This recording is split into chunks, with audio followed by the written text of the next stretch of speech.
Swan Scalabre. On pose toujours la question, comment devient-on peintre, sculpteur, créateur? Comment êtes-vous devenu artiste peintre?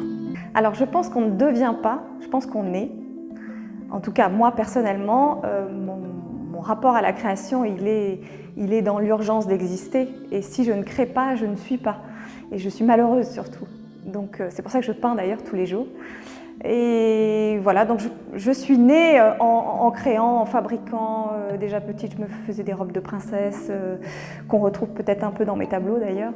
Et voilà, c'est un fil comme ça que je suis de création. Donc je suis née comme ça. Votre art est double. C'est celui de la miniature et du portrait. Deux courants fondamentaux, fondateurs depuis des siècles. Vous considérez-vous comme héritière de ces deux courants si importants dans la peinture? Alors, en toute modestie, peut-être oui, un petit peu. Un petit peu. Déjà, par mes études aux Beaux-Arts aussi, j'ai forcément, mes maîtres et mes chefs d'atelier m'ont transmis des choses. Oui, certainement. Je parlais de ces deux courants fondamentaux, mais pour vous-même, votre héritage, vos ancêtres, que vous ont-ils laissé? J'ai découvert à ce sujet, il n'y a pas très longtemps, que mes ancêtres étaient flamands. Et j'étais vraiment troublée et évidemment flattée parce que je peignais déjà et j'ai trouvé cette coïncidence. C'était déjà des portraits sur bois. Il peignait des miniatures aussi et des scènes comme ça un peu arrêtées dans le mystère, le silence.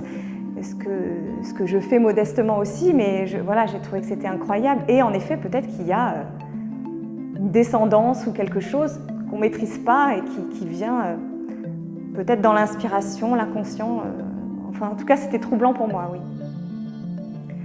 Finalement, je pense qu'il n'y a pas de coïncidence, mais il n'y a qu'une évidence de tracer son sillon dans l'inspiration et se laisser porter.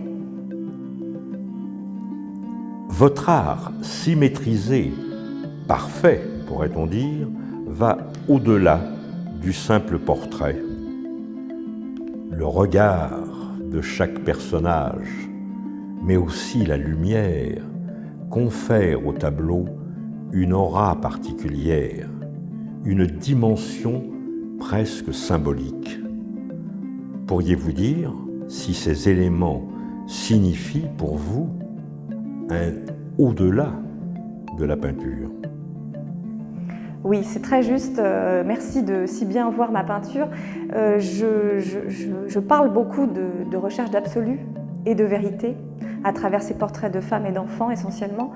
Et moi-même d'ailleurs, j'ai fait beaucoup de retraites dans des monastères et donc je suis très proche d'une recherche de spiritualité. Donc évidemment, bien sûr, la lumière a une place très importante dans la peinture.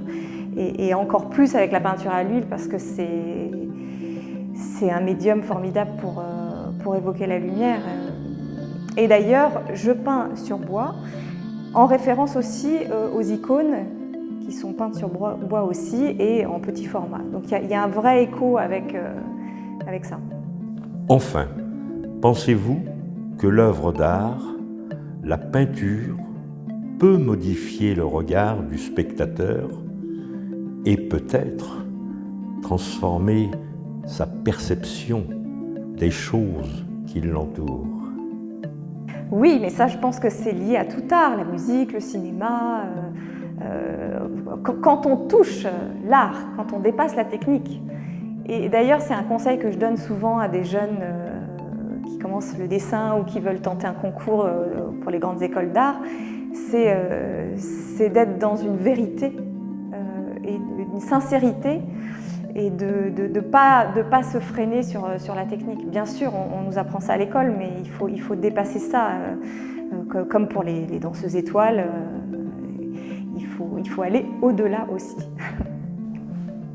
Malraux disait « à propos de l'art que le XXe et le XXIe seraient sacrés. Peut-on dire que votre art est dans cette perspective du sacré? Merci, oui, j'espère. En tout cas, je recherche et je tends vers ça.